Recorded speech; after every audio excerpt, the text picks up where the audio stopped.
From the opinion pages of the Wall Street Journal, this is Potomac Watch. Senate Democrats passed their giant tax, climate, and health care bill over the weekend with the narrowest of partisan margins, 51-50, with the deciding vote cast by Vice President Kamala Harris. It now heads to the House, where it is expected to pass this week. We'll talk about some of the items in this bill and speculate on the political consequences once it passes the House of Representatives and is signed by the president. Welcome, I'm Paul Gigot, here with Kim Strassel and Kyle Peterson. No denying a big victory, policy victory for Democrats on Sunday as they managed to jam their bill through the Senate, overcoming the final demands from Kyrsten Sinema, the Arizona senator, on tax policy. Let's listen to Chuck Schumer talk about the two holdouts, Joe Manchin and Kyrsten Sinema. Senator Manchin was talking about inflation long before everybody else, and sort of the world caught up with him. And his all-of-the-above energy policy, even though I might have some specific disagreements with it, has generally gotten much broader acceptance, particularly after Ukraine war and oil prices going up, et cetera. So he had a real impact on the bill. Senator Sinema had specific issues he was interested in. She was always very smart about it, and she was true. It's true, her word. This morning we had a real bump in the road because Senator Sinema had promised Senator Thune that she would vote for his amendment and to cut back on state and local deductibility. There were a few members of my caucus, not me, even though I care about the issue, who said they're not going to vote for the bill if it cuts it. So we spent several hours trying to figure out a way to keep Senator Sinema true to her word to Senator Thune, but get it done. And we did, and you saw the result. Well, we sure indeed saw the result, Kim, with all 50 Democrats on board. I mean, a couple of things on the Chuck Schumer points. The idea that this is an anti-inflation bill is, I think, been thoroughly repudiated by now. If you buy the argument that reducing the deficit will reduce inflation, there's no deficit reduction in this bill until, I think, 2027.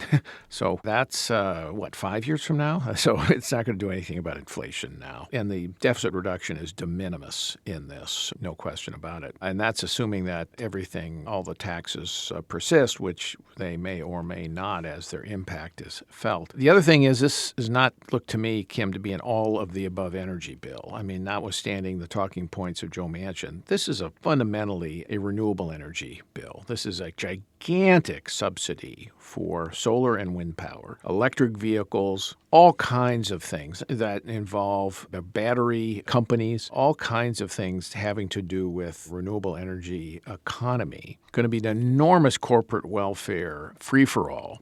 But fossil fuels in the end, I think, are going to suffer because when you make these other kinds of investments so cheap, you raise, the relative cost. There's going to be less incentive, certainly for utilities, to invest in gas and nuclear, certainly coal. And so I think Joe Manchin has really, in many ways, hurt his own state businesses. Yeah, well, just first of all, a couple of follow-on things on the Inflation Reduction Act. Anyone who thinks that Washington can just throw another $433 billion worth of spending out the door and it won't potentially have a negative impact on inflation is fooling themselves. And, they had said that they were going to get this $300 billion worth of deficit reduction. As you note, a lot of that doesn't come until later down the road, if it comes at all. It's worth noting that the Congressional Budget Office only estimates about $100 billion worth of deficit reduction in this because it points out that some $200 billion of what Democrats claim is coming in as revenue is going to come from an enhanced IRS enforcement, and that they think that that might be a bit mythical, as do most real people in the world. So it's even worse than you presented, which is saying something. I feel so badly that I underestimated bad parts of this bill. But yeah, on the clean energy, as you say, 90% of this is aimed at turbocharging renewable energies with all kinds of corporate welfare and handouts. And while Joe Manchin will say that there are some provisions in the bill that require the federal government to engage in more leasing of offshore and onshore federal lands for fossil fuel development, as we all know, the government is very good at evading the mandates that Congress comes bottoms out, at least when it comes to positive things. There's also a number of provisions in the bill that straight up hit oil and gas and other fossil fuels, including taxes and some mandates on things. So that's a real wash in the end. And a lot of it will even depend on this follow-on agreement that supposedly Manchin has secured that will allow for permitting to happen more quickly. That is something I still don't see any pathway through the Senate, regardless of the fact that Schumer promised it to him.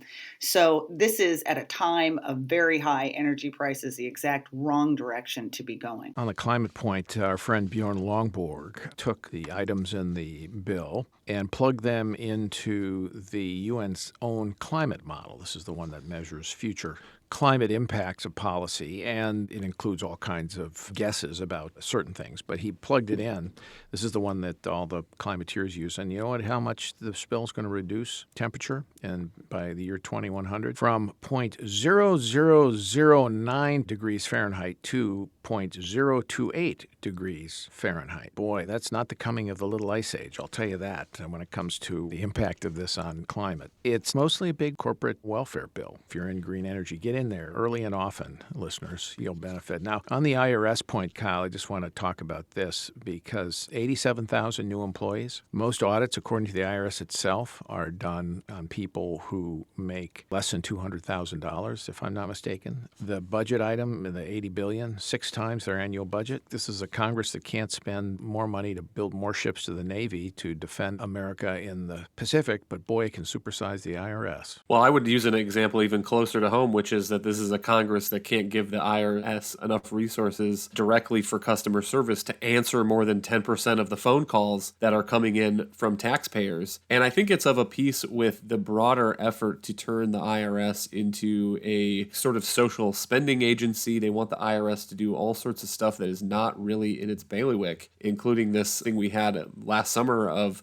them giving out monthly child tax credit payments, this controversy over the facial recognition software that you were required to use in order to turn those payments on or off or to adjust them. I think that in the grand scheme of things, as this bill gets through the House and gets settled, this could turn out to be one of the more unpopular provisions of it and something that Republicans can use in November and maybe in November of 2024. And they can say, look, we have this agency that is supposed to collect taxes and it's doing all these other things and doing really poorly at the job that it's supposed to do of answering phone calls, helping people with their returns.